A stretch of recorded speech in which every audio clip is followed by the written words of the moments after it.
Hey, amazing people. Today, what we're going to do is we're going to look at annuities.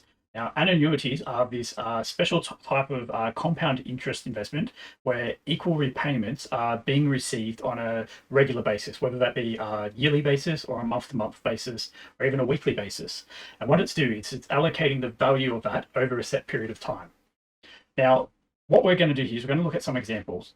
And here's our first example. It says using the table of future value interest factors to find A, the future value of an annuity of $1,000 per year for 4 years at 3% per annum, and B, the future value of an annuity of $1,500 per year for 6 years at 4%. Now, first things here is what we need to do in order to understand these is we need to be able to look at the table. Now, this first one is for 4 years at 3%. Now, when dealing with annuities, often you're going to be asked to use this table in order to be able to find certain values. Now, in this first question, we're asked to look for 4 years and 3%. What we're going to do is we're looking for 4 years, which is here. We're looking for 3%, which is found along the top row. And now what we're seeking to do is find where these two numbers intersect. And we can see here there's this value of 4.1836. Now, the purpose of this value is doing a whole bunch of calculations for us to save us some time. And what we're going to do is this is going to tell us the future value of our investment in a set number of years at a certain rate. Now, in the case here, this table does it all, assuming $1 is being invested every single time period. In our case, it's every year. Now, this amount here is telling us that if we invest $1 every single year at 3% per annum over 4 years, it's going to be worth $4.1836. Now, what we're going to do is we're going to take this number back to our question and apply it there. So now back in our question here, what we're going to do is we're going to find the future value. And in this case, the future value is going to be equal to our amount of $1,000, and we're going to times it by that value we just looked up in a table of 4.1836. And when we work out the value of this, it's just a matter of putting this into a calculator to do the multiplication. What we end up with is we end up with a value of $4,183.60.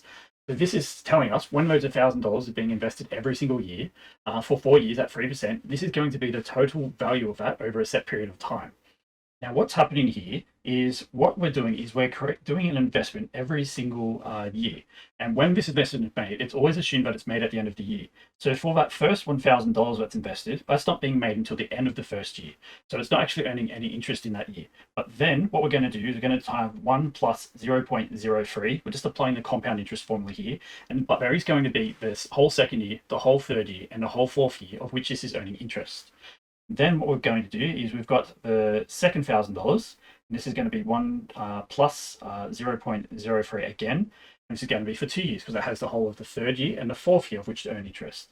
Plus another $1,000, and this is going to be 1 plus 0.03, and this has just the fourth year to earn interest. And lastly, we have the $1,000, which is banked or invested at the end of that fourth year, which hasn't earned any interest. It's going to be to the power of 1 plus 0.03, but in this case it's to the power of 0 because it hasn't had any years to earn interest yet. Now, if we did work all this whole thing out and type it in, we would find that we would get this exact same value here.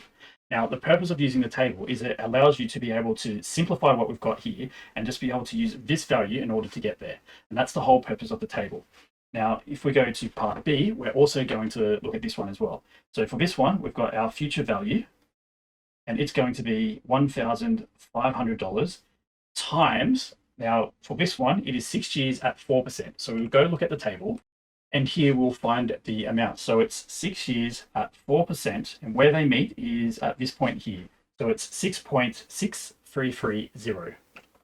So now that I've put that value in here, this value is what we need to multiply 1,500 by. So typing this into a calculator, what we find then is we get an amount of $9,949.50.